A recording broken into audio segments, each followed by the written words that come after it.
Imagine this. You're a young African woman told you'll get a dream job in Russia. Free flights, good pay, training, even a chance to study. I am in Russia, the Republic of Tatarstan.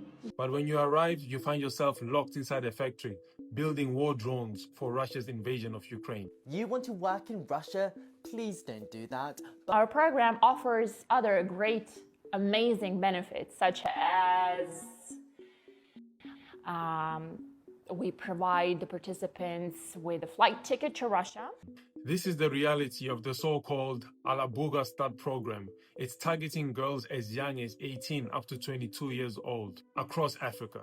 And shockingly, reports even say that they tried recruiting out of an Ugandan orphanage. Now let that sink in. So what are drones exactly? Well, a drone is basically a flying machine, usually controlled remotely. The ones made here are based on Iranian designs called Shahed drones. They aren't toys. They're built to carry explosives and strike targets in Ukraine.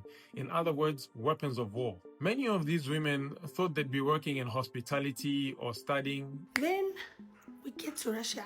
Besides the security, besides them being really, really rude, everything else went smoothly. Instead, they were put into assembly lines, painting drone wings, handling chemicals, and even working for 12-hour shifts, all while being watched by cameras, even facial recognition. Some even described this as being trapped. So there's a rumor that apparently anyone who enters the START program can't go back home. Is that true? Since you've been here for 3 years, have you been able to go back home? So why is Google, Meta, and TikTok now taking down accounts connected to this program?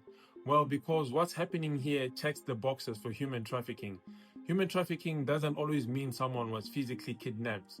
It can mean that you were lured with false promises, you were taken to a foreign land or country, your freedom has been restricted, and you're forced into exploitative labor under threat or deception. And that's exactly what's happening here. These women thought they'd be chasing opportunities, but instead, they have now become workers in a weapons factory. It's a modern-day example of how desperation is being exploited.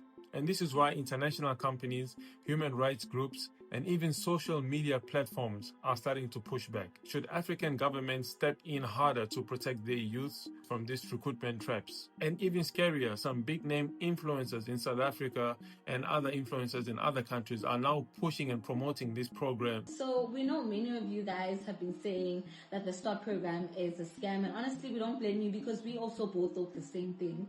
To their youths. Some are doing it in Latin America, which is in Argentina. Some are doing it in South Africa. Some are doing it in Uganda, in Kenya. And this is just a wake-up